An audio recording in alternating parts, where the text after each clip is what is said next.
thanks for coming on.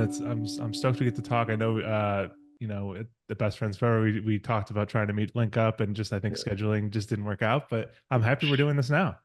Likewise, thanks for having me. My new Sunday at the festival was a long shot anyways, Yeah. right?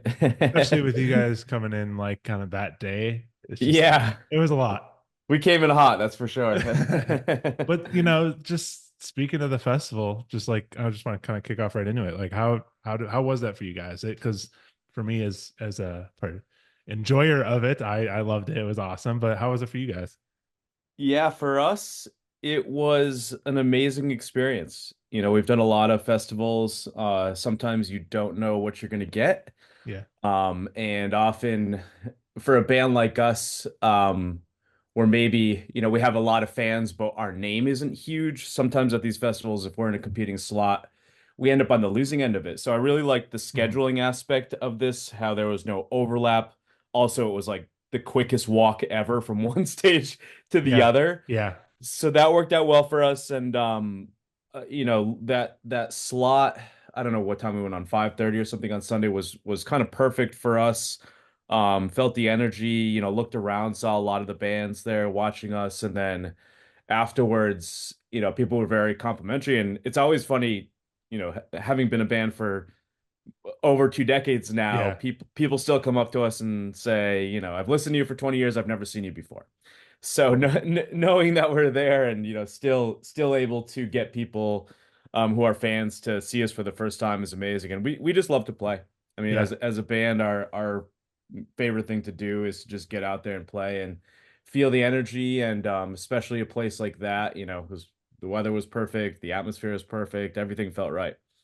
Awesome. Yeah, it was a blast. And I think what's cool about festivals like that is like even like you said, like someone there is there to see every band, like every single band on that bill. Someone's there, like, I just want to see this band. Like Sure. that's all I care about. And the time slot you guys were playing on I guess it was the smaller stage, but it was like the time you were playing was like that's where like the biggest band you could either be the biggest band on the smaller stage or like they're gonna make you play early on the bigger stage. It's like you don't want to do Sure. that. Sure. Yeah. And a lot of people said that, like friends that we have that played earlier on the big stage saw our slot and they're like, you guys are going to be happy. Yeah. What we did was good and it was enjoyable, but playing earlier on the big stage sometimes is a little strange. Yeah, I feel like Hot Rod Circuit was a little earlier and they were They're they're the a ones that little said that to us. yeah. It Because was it was a small crowd and it's like they should definitely have a bigger crowd than that. It was like for sure, yeah. Bob was up there, he was stoked about it. Yeah. They're our peers. We Yeah. we actually played on the Thursday before with them and the Uh-huh. Saturday before. So they played the festival Friday, and so we kind of met up between. Sure. Which was nice. Yeah, I feel like, maybe this year you've slowed down a little bit, but you still like consistently are playing a good amount of shows and despite you haven't released an album since 2016, right? So we haven't released a full-length album since 2007. Oh shit. Okay. We've done like some B-side and stuff like Sure. that, and we did a Christmas EP. Right. But a full-length album we haven't done in a while. And we took a break somewhere. I don't even remember what years it was, but we've consistently played anywhere from like a half dozen to 15 shows since 2017. Sure. And that's been good, but we always talk about let's do more and Right. I can tell you all about the new songs we have and whatnot. Um and yeah, the longest thing we did was a support slot for Dashboard Confessional, and that was Mhm. February of 2020, and we got the first half of that tour, and that was amazing. And coming out of that, we're like, this is great. Who else can we go out with? And then the world kind of changed a little bit after that, but now Yeah. I think we're I like to say all the pieces are coming into place. Yeah. And it's tough sometimes to wrangle so many different things, but Sure. for us, I'm like, even though we've been a band for so long, and maybe I'm just too much of an optimist, I'm like, I still think some of our greatest days are ahead of us, That's right? that's the way, Like man. everything feels right. The genre that we're playing in, somehow has managed to expand a little bit, Mhm. and more so now than ever, you're seeing parents come with their kids Yeah, yeah. to shows, and then a lot of even like, my daughter and her friends, they're in school, and some of them will be like, "Oh yeah, a friend of ours said they're going to your show." And I'm like, "That's I hope that's not embarrassing for you." But for me, I'm like, yeah, it's strange to think about how people, still can discover stuff that for us is like we've put this out so long ago, or it's been around for so long. But Yeah, same thing happened with us. I was listening to bands that broke up decades before my ears were listening to them. So it's true. as it Yeah, goes. absolutely. And I feel like yeah, it really is interesting to see younger generations like how some of the, waves, quote unquote waves of emo, how it like kind of keeps giving and giving. And then like at the festival, I saw a father son who were there, and like the younger kid wanted to see American football, and he's like, well, the dad was like, well, I've never seen American football either. So Yeah, and that's got to be cool for parents yeah. too, to be able to share that together. Yeah, yeah, I think in one at one of our shows, and it might have been the festival, there was a 13-year-old there to see us, Hmm. and her parents brought her, but they weren't fans of anything there. She was just a fan, and so they're like, "Of course we'll bring you to see your band that you like or Yeah. whatever." So I'm like, that's really funny. Just wonder how that happens, but that's just Yeah. music, right? Sometimes people get in the most random stuff. I do wonder how it happens, and I wish I had infinite time on this earth because I have a background in marketing, and I'm like, well, all you need to do is take that one case study and repeat it 10 to 100,000 times, and we're good, Right. Yeah, absolutely. Uh Yeah. yeah, that's awesome. So in general though, it seems like you guys just like have fun playing shows, and like you'll just do that as long as you can. It's and but you did say you are making potentially some new music. Yes, yes, and to address your first part, we love to play. We Yeah. do love to play. Obviously, we want to play the right things, but we just love to get out there. Um, it's funny to think about when, because this band has been around since 1994, and Mhm. I'm the new guy. I joined in 2001. So I only Oh, have a so recent. yeah, I only have a short 23 years under my belt, not like the rest of them. But it's been around for so long. Um, to think like when we were, in our young 20s or whatever, um, kind of aging, and you're watching people that were your peers do other stuff, like getting into your mid to high 20s, you're like, man, is this getting sad? Is this weird that we still do this thing that was our high school band? I remember having those vivid thoughts and thinking to myself, there's always other options and I can do this. And to think how naive that was, and being now in our mid to getting late 40s, being like, oh no, I hope I'm doing this in my 60s. I Yeah. hope I can keep doing this because this is there's so much that has gone into this already. And like I said, I feel like there's still such great times to be had. It's just, stopping every moment you can to be like, I'm so thankful that I get to do Yeah. this. I have the opportunity to do this. Now a lot of hard work went into building Yeah. that Yeah. foundation, but to be able to do it is amazing. And yeah, I think all of us are on the same page to say, okay, let's not take this for granted. Let's do it. In terms of new music, we've almost never not stopped writing. Yeah. In our more recent history, we've been recording and writing for 7 years now. And it's not like there's no like phobia of like, oh no, what do we do? We've just casually gone into the studio with our friend Doug, who has a studio in North Reading, Massachusetts called The Den, and been like, we have a set of songs, we want to lay them down with no intention of what they're for or Yeah. why we're recording them. So we've called them demos, just because there was no obligations. There's no label asking where the music is or anything. So we're like, let's just keep recording demos. So we've done at least 17 songs, and there's Yeah. probably more than I can think of. And then we have another 7 or 8 songs um written that we're like, which one should we do next? We're actually going in December to do another round. And so for a while we're like, we don't know what to do with these, but we know we want to do a record. And we recently signed with Iodine Oh, to nice. Yeah. they're doing our whole back catalog, which is great. They're a super great team to work with. Casey, Joe, Jesse, they're all phenomenal, and really understand us and our scene. And so we started with re-releasing "We Are the Only Friends We Have," which Hmm. just went for sale pre-orders last month.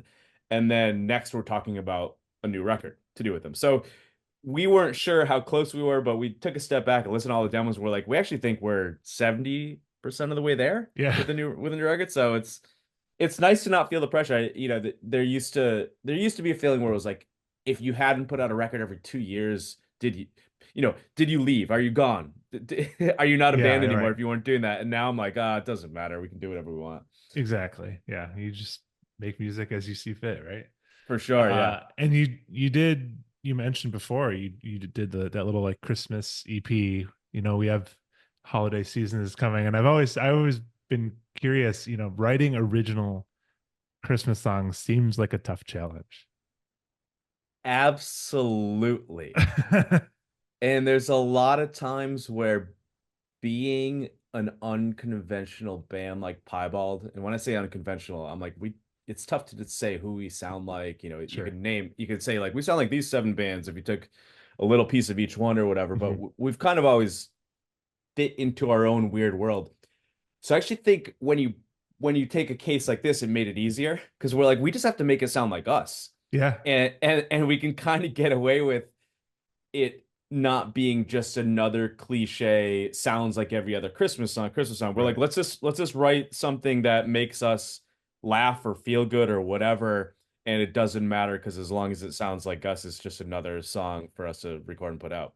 For sure. And I feel like there's this almost like pressure from like audiences. People are like, well, you gotta add sleigh bells. You gotta do all this Well, stuff. which we did, Yeah, yeah. we're not gonna withstand all peer pressures like You're that, not we gonna got thumb your nose at Christmas music. Yeah. no, no, absolutely not.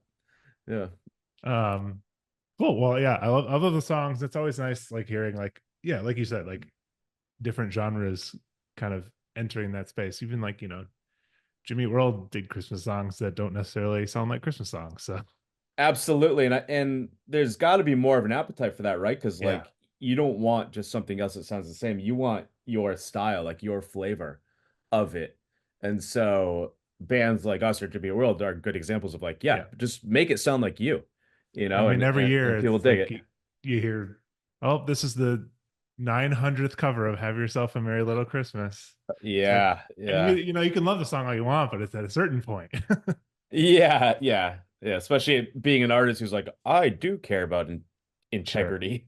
It's like you don't want to fall into some like corny trap. Totally. So a question I like to ask everyone. So I'd love to know what you're currently listening to. Yeah, yeah. So whenever I sit down and listen to music, my brain just immediately tells me to play something that I already know. So Yeah. mostly at work, um, and actually my wife and I compete for Spotify. So I listen to music on YouTube. Mm, And so I'll just throw stuff on. So like in the last few days or whatever. Let's see. I love Fountain of Wayne's first album, hmm. and for people who haven't listened to Fountains of Wayne besides Stacy's mom, Right. listen to their first album. It's one of the greatest pop records I think that ever came out. I love that. I love everything about it. It's such a good record. Hmm. If I'm feeling a little more angsty, let's see, like I can always throw on Lifetime Hello Bastards There you go. or Gorilla Biscuits Start Today. Like either Uh-huh. one of those records, I can just put on and just feel super pumped.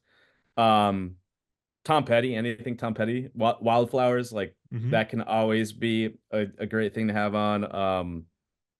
Earlier today, I listened to Superchunk, Foolish, which I Okay. like that record of everything they've done.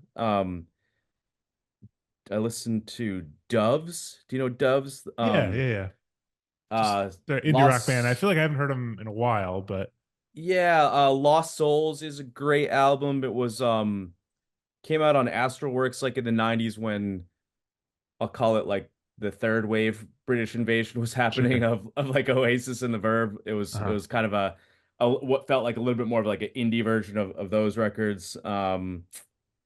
Chance the Rapper, I could throw an acid rap any day of the week. Big yes. Um And then playing that festival, I thought there was some really good bands that played that day. The ones that stuck out to me were Drug Church, who played right Yeah, after us. they are So heavy. They're awesome. they're heavy and awesome, and being a former hardcore kid, or I guess current Uh, hardcore dad, or whatever I am, I love that sound because, and I think I missed the boat on a lot of these post-hardcore bands like Fiddlehead or mhm. Drug Church or Military Gun and stuff like that, where I'm like, I've just now been like, oh, let me hear some of this stuff because I don't think I could go all in on like the full-on hardcore stuff, but I'm like, this Yeah, is like so adjacent and it basically still it's today's hardcore or whatever. But yeah, yeah. I threw in a lot of Drug Church and just been like listening to their more popular songs and I thought they're awesome. And then Mama, who closed the stage where we were, I thought they were awesome. And I'm a sucker for 90s sounds. Totally. Like my ears are always just perk up when I hear like nice 90s sounding music. And I'm like, this is spot on. I mean, this could be like a Sonic Youth record or Yeah, something like yeah. that. And so I've been listening to one of their records, and I think it's really well produced and recorded and everything too. That's some excellent range. Yeah, there's a lot of good stuff in there for Yeah, sure. that's my personality in a nutshell. And another thing, we like to add a song to an ongoing playlist. Do you have a kind of a song, any of those bands or anything different that you want to add? Yeah, sure. Add Mama Speeding 72. Such a good That's song. like the noodles at the Yeah, beginning. I'm like, hell yeah. it does feel very 90s. You're very right on that. Yeah, and for someone like me that like I could pick up a guitar, and play a little bit. I'm like, I hear those noodles. I'm like, oh yeah, this is I could Yeah, like I feel this because it's not overly.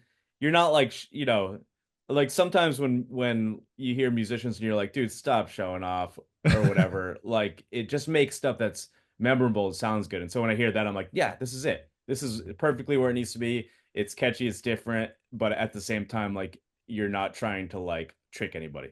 yeah. It's the kind of music where even if you're not a musician per se, it makes you like, man, I should start a band. Absolutely, absolutely, yeah, for sure. Uh, well, sweet. Those are some great picks. I'm excited to add that one to the playlist. That'll be a good addition. But I would also love to talk a little bit of basketball because that's there we go. It's been a good year for you, huh? Can I talk about my sports background Yes, because absolutely. it's I guess I'll just start it with saying I have to be one of the most blessed people in the world when it comes to sports and the teams you like. But it didn't start off that way. That's Okay. not at all where it started. So I grew up in a town called Glastonbury in Connecticut. It's outside of Hartford, so it's right in the center of Connecticut.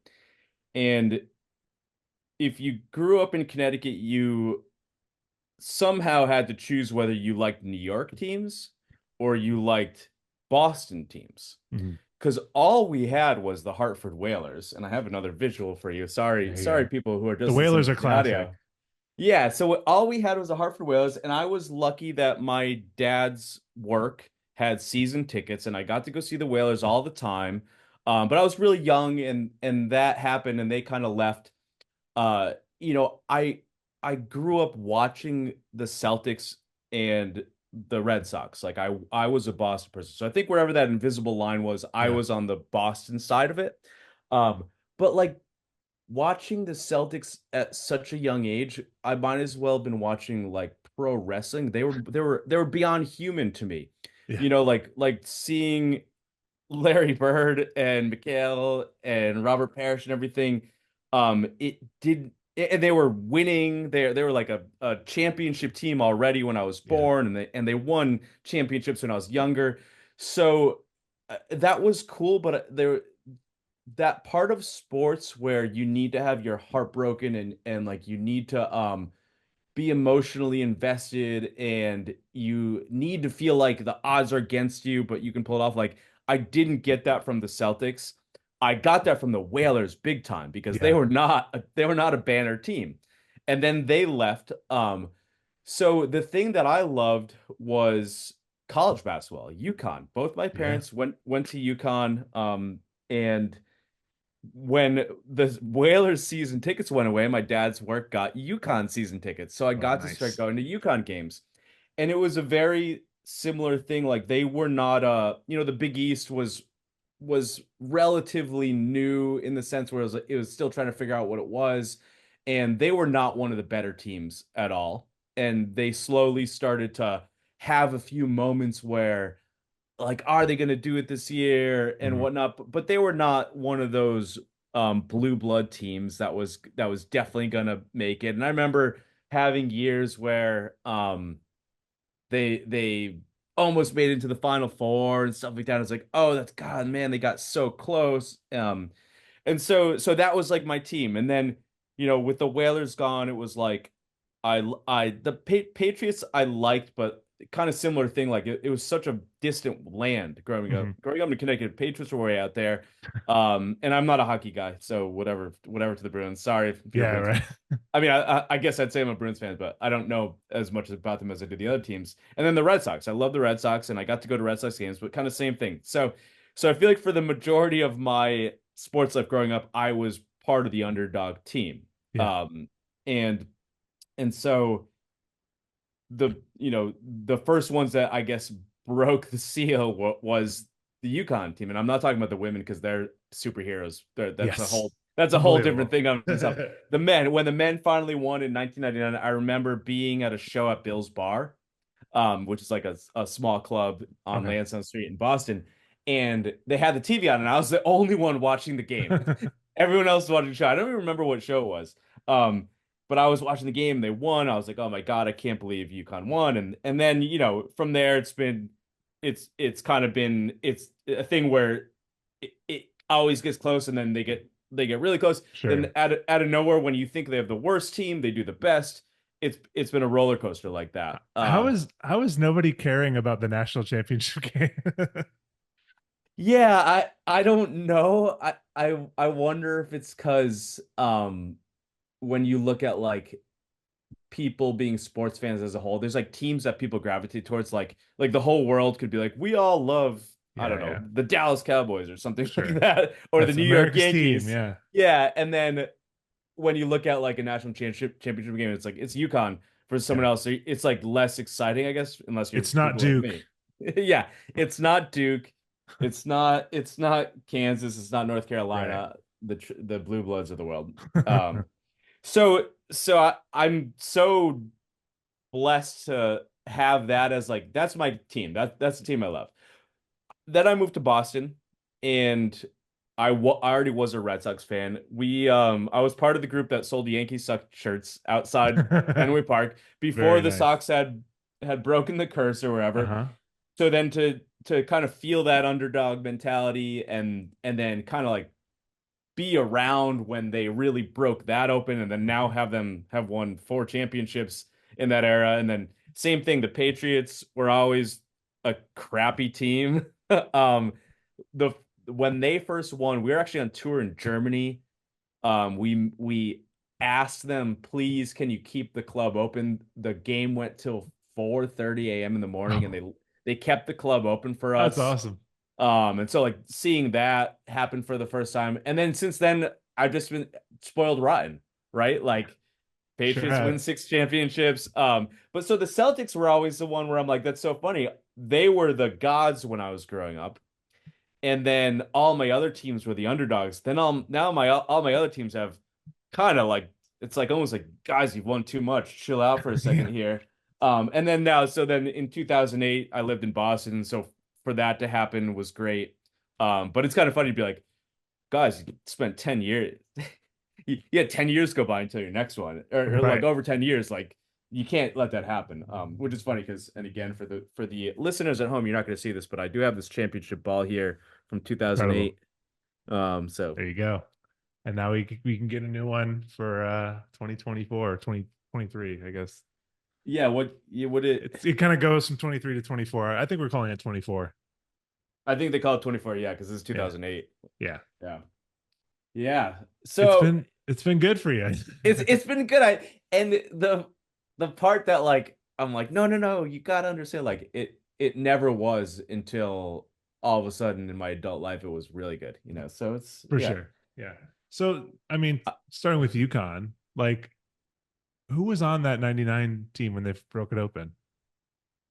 Um, Emeka Okafor, and I'd have to pull it up, but I remember seeing him for sure. I He think was he was on what a later team. you think he was on later? Yeah. Rip Uh, Hamilton was 99. Rip was it Rip Hamilton? Okay. Yes. Um, Jake Voskuhl. Jake Voskuhl. Uh, yeah. A lot of names that I didn't hear in a long time, but only three of them went to the NBA, but Rip being definitely the most successful. Yeah. Oh Uh, yeah. but I Rip remember Hamilton for Mecca sure. because I'm pretty sure they took on a pretty decent Illinois team. So he would have been 2004 then That sounds right. when they won. Okay. Because he went to Bobcats. Yes, yes, yeah. Yeah. But yeah, I guess in general, is there like, did you have a favorite player that who played for UConn? Do you follow players once they go to the NBA? I do to an extent, but it's tough to watch them go. Yeah. Favorite player, man, it's that's a tough one because it goes it keeps going, right? I keep Right. adding Yeah. them. I loved the Kemba years, but Hmm. actually when they won that time, Jeremy Lamb was my favorite. Ooh. Okay. Um, something about his playing style, his athletic ability was phenomenal. And then, I mean, just recently, Andre Jackson, like his athleticism is ridiculous. Like there's times where you're like, you're an absolute like train about to crash, and then he would just like go through everybody and make some amazing play happen. You're like, all right, that was under control. Nice job, buddy. Yeah. Yeah. As a Bulls fan, I always think of Ben Gordon.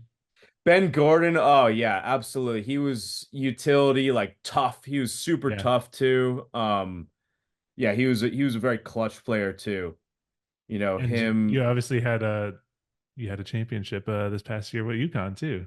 So Well, we're hoping for three in a row now. yeah. Yeah. We're going on two, which is it's to win two in a row. Obviously, that's amazing. You know, the Florida Gators are the last ones to do that, and I think it was Duke before then, and Probably. That then sounds and right. Yeah. then UCLA before then, who did like six in a row or something ridiculous. Uh, so I'm hoping for three, so we can make that short list with UCLA of doing more than two in a row. Whenever like when these championships happen, and I read it like comments online, people still will not give them credit as being like an institutionally great team. They'll still not give them credit. It's like, oh, well, this has only been going on for it's too short of a time period. It's only been going on, I'm like, for what, 25, 24 years, More than 25 that. years Yeah. Yeah. now? Like the first if 1991 was the first one and they just won that's six championships in 24 years if I'm Yeah. doing my math correctly. So I'm like, I don't know.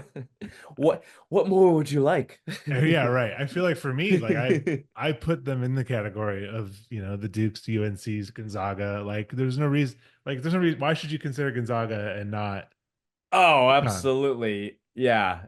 Yeah, just by sheer numbers alone. But I think it's because they can have a really terrible year, and they have Yeah. had those. Uh, versus like it, it it also shows like in the preseason rankings and stuff. Hmm. Like the team that won 2 years ago, no preseason rank. And arguably that was the better team than last year. I mean, both were great teams. Then because they won, I think people were like, all right, let's preseason rank them. I forgot what they started off last year, but I was like, okay, that's pretty good. And they pretty quickly they were up to number two. And then this year they're like preseason rank three. And I'm like, okay, that's funny because this team is great and there is a chance they could three-peat, but Yeah. I'm like the team that had Jordan Hawkins and Andre Jackson, and Adama Sanogo. I'm like, that was a powerhouse team. Like nobody should have looked at that and said, I'm not sure if they should be ranked. Everyone should have looked at that and said, I mean, they had three players go to the NBA that year, and then last year we had four Yeah. at least go to the combines or whatever. But I mean, you had at least I think you had two lottery because you had yeah, absolutely. Castle and Klingon, Klingon, yeah, absolutely. Yeah. which So is yeah. I honestly Castle, I like he's been kind of impressing on the Spurs a little bit.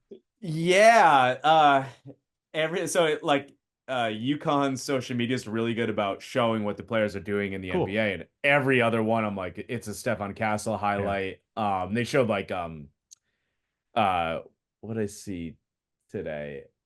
It was another highlight of his, and I'm like, yeah, like this is his that's his rookie year, Yeah. So see That's where he that's goes. good. Well, and then on Yeah, the other side, we mentioned women's basketball has been doing it, but Dallas Wings got the number one lottery pick. It looks like they're going to get Paige Beckers, who is Paige another Vickers. generational, type of talent. Yeah, Uh, yeah, absolutely, and yeah, it was too bad she got injured. yeah, Um, that would have been fun before. to really see her go head to head with Caitlin Clark last year. Yeah, yeah. Yeah, I was actually surprised they UConn made it that far last year. I Yeah, didn't think they had as much talent they had as the year before, and they had some injured players. So, but it was good to at least see that yeah, come to fruition. But I'm like, oh, that wasn't the. Well, no, actually, no. Caitlin Clark needed to keep going like that. No one should have totally. gotten in her way. Yeah.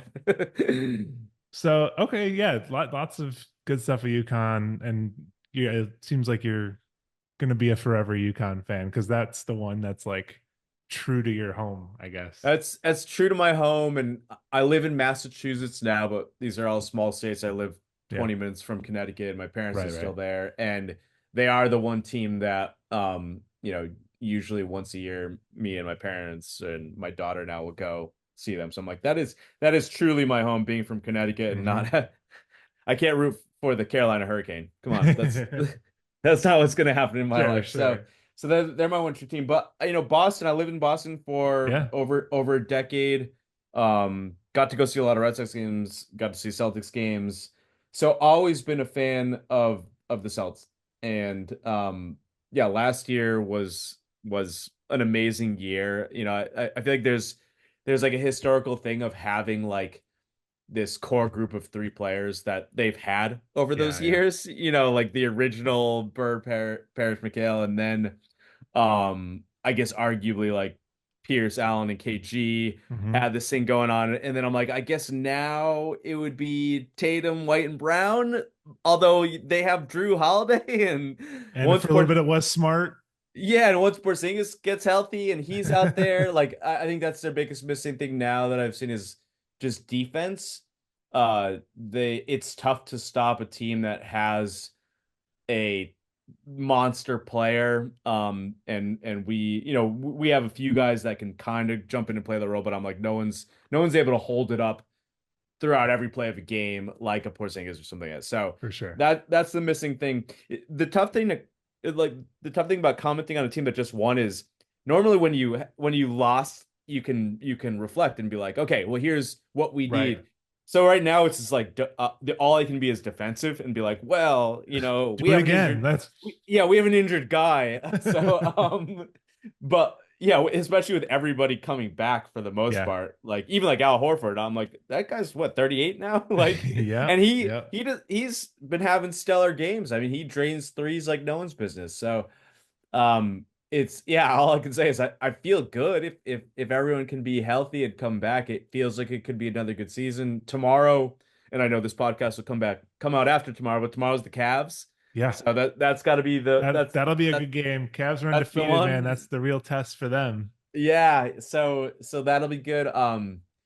It is kind of sad to see the Eastern Conference stats this year next to like the Western Conference. Like we have Yeah. like right now four teams above 500.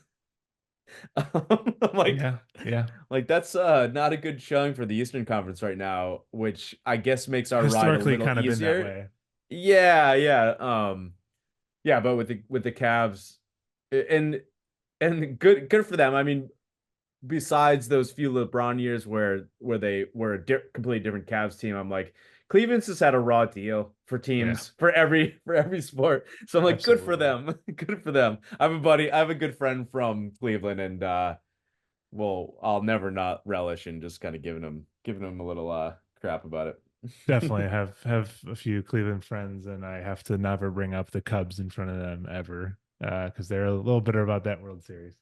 Yeah, one of the greatest moments I can like remember was there was this game where we're going football now, whereas it was the Patriots and the Browns, and Uh, the Browns were up by, I want to say 15, Mhm. with 2 minutes left.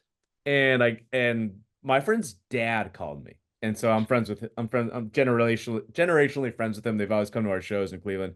Sure. And I didn't answer because I'm like, I know why you're calling. You're gonna just rub this in my face. Cool, real cool guy. And he leaves this message just like ripping me. And the Patriots went on to get 2 touchdowns and a 2-point conversion in the last 2 minutes, and then went into overtime and won the game. And I just remember I'm like, I'm gonna save this voicemail forever because there's no way on earth that anyone thought that could happen. That's why he called and left that message. But I'm like, that just goes to show like you never know Just got to what can keep on hand, happen. remind them every now and then. Yeah, yeah. I'll be like that's kind of like not that that cake needs any icing when you're comparing Boston teams versus Cleveland teams or whatever, but I'm like that just it's keep it zipped Yeah, at all yeah, points, you never know. for sure. But it is cool to see what the, I always, every time there's a streak, you want to see how long it can go. So, Yeah, and they're one of those like I'll root for them. I'm in it for them too. I like teams. I want every city to have a chance. yeah, just not against Celtics. Oh yeah, just not against. I mean, don't get in our way, but Right. Um, so have you been able to go to kind of any games lately? Did you go to any from last season? I did not. For some reason, getting to a Celtics game is a little harder. Yeah. And I live in Western Mass, Okay. and Massachusetts is a small state, but Western Mass is kind of like it's its own state. I might as well be Sure. somewhere. I might as well live in New York. So getting to Boston is tough. I did go to a Red Sox game last year, Mhm. but Celtics games for some reason it's harder. I don't know if it's just like less people I know are willing to give up tickets or something, but yeah, I have not been to one in quite a while. For sure. Yeah, I Yeah.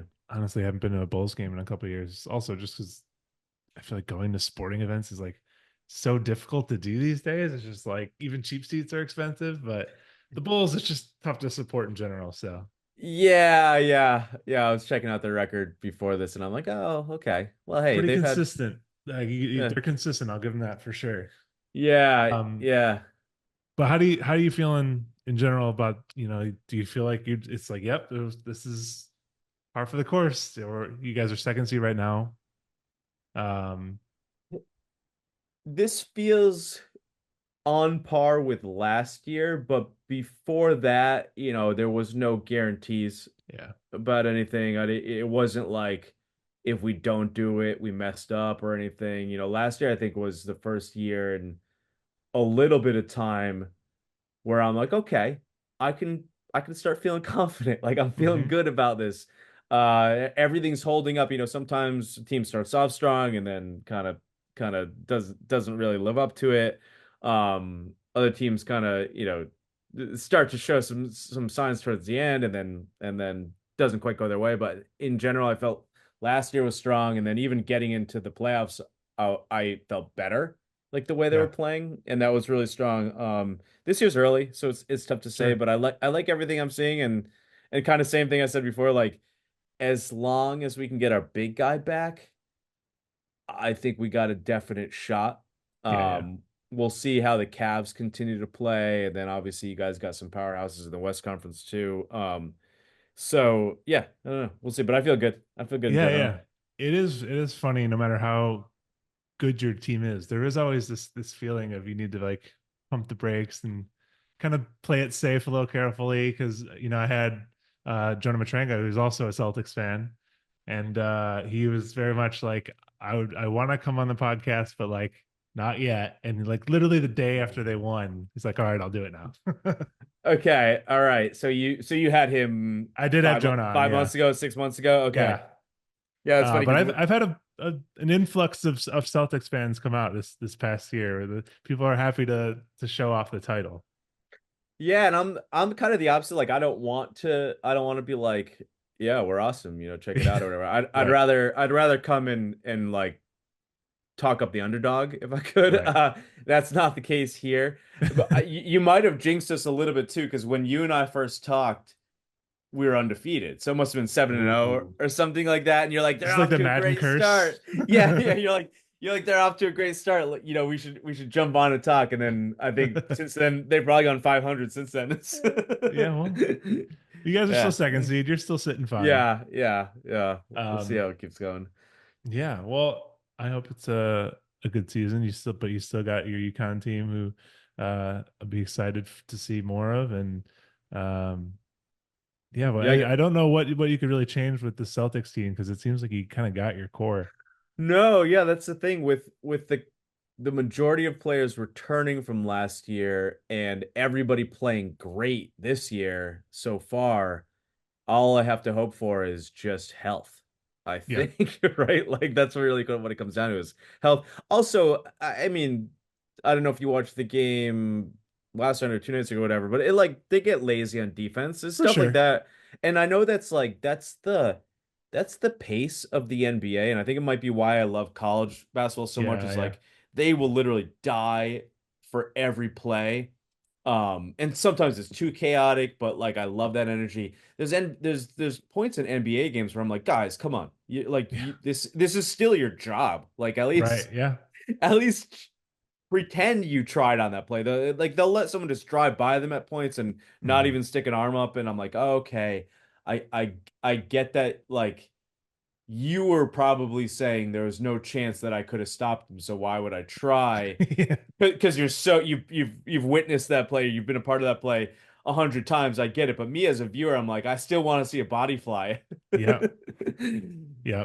Yeah. And like baseball, if like you're down by 10 runs, you're not just gonna be like, well, I don't want to pitch anymore. So Exactly. Yeah. Yeah. Yeah.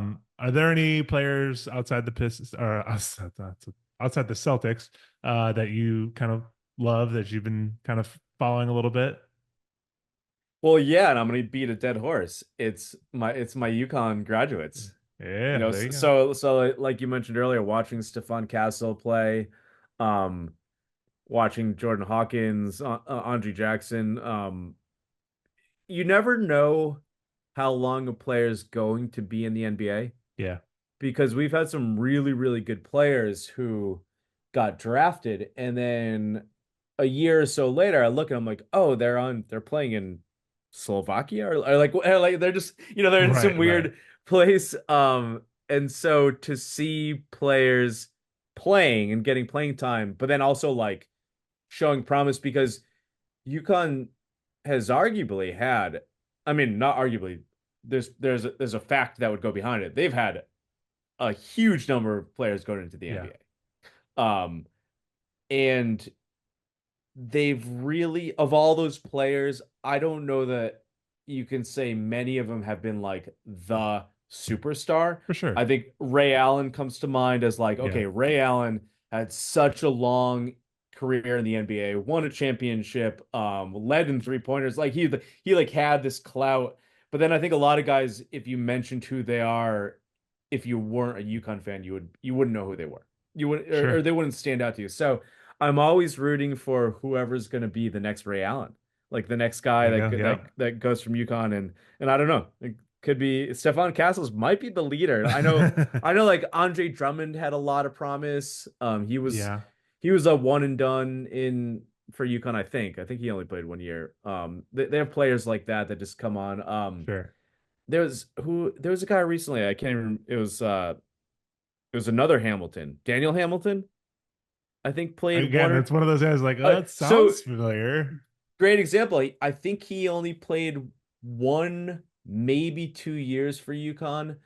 Okay. Um, uh, uh, Ryan Booknight Hmm. played. Hmm. I think he only played 1 year for UConn. I think he's out of the league already too. So those are the ones that as a selfish fan of the UConn team, I'm always Yeah, like, don't leave. Like, why did you leave so fast? true. I get trust me, if someone was like, well, you could have millions of dollars this year, or you could wait, I'd be like, fine, give me the millions of dollars. All Yeah, right, yeah, great.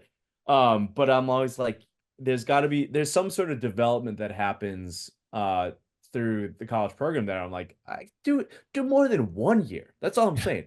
yeah. Like, don't be the one to, or even like skip it. Oh, I guess like you could say Kobe skipped it, right? So, I personally would be okay if the NBA went back to just if you want to leave out of high school, leave out of high school. Don't just like ruin sure. these college programs. Yeah, yeah. Right, it's for whatever fits each person. So yeah, I'm Yeah, I'm rooting for the next great awesome.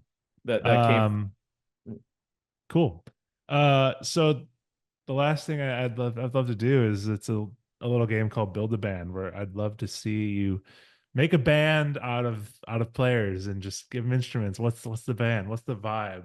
Well, this is going to be their manager. So this is they're going to be managed by Jim Calhoun. I'm going to just start That's straight with the management. This is my limited edition Jim Calhoun bobblehead for you people who can't see it. love It's a it. beautiful thing. So I actually did think about this one before because you Sweet. had sent it over, and no surprise, I'm going to give you a band made 100% of UConn players that went to the NBA. Yes. All right, so on guitar, this is gonna be our rhythm guitarist is gonna be Ray Allen. He is so consistent Hmm. at just drilling it. So I think he would just kind of drill all those power chords that we need to be played and just hold down the rhythm. We're gonna have Kemba Walker as our front man Hmm. because he knew how to carry a team. He could showboat when he needed to, but also led everyone to victory that played with him. So we got Kemba Walker as our front man singer. We're gonna have Emeka on the drums. He was a shot block leader when he played for UConn. He was kind of like the big power forward, could play center if he needed to. So I feel like Yeah. holding down the drums. I'd like to equate those blocks as like keeping the other players in line. Like if something's going wrong, block that. Just get Uh-huh. that out of here, And he's a So big dude. I feel like he could bring some he like could heaviness to pound the drums. away. Yeah. Absolutely, absolutely. And then on second guitar, we got Richard Rip Hamilton because he's just gonna Oh be yeah. ripping and shredding licks Just all day that's why he long. got the nickname Rip. Yeah, of course. He knew he was going to be assigned to this band. And then we're gonna have Ben Gordon on bass. We got we Ooh. got a we got a former Bull player there. I just think he was such a utility player. He was tough or whatnot. So just feeling like those bass grooves. We got Ben Gordon.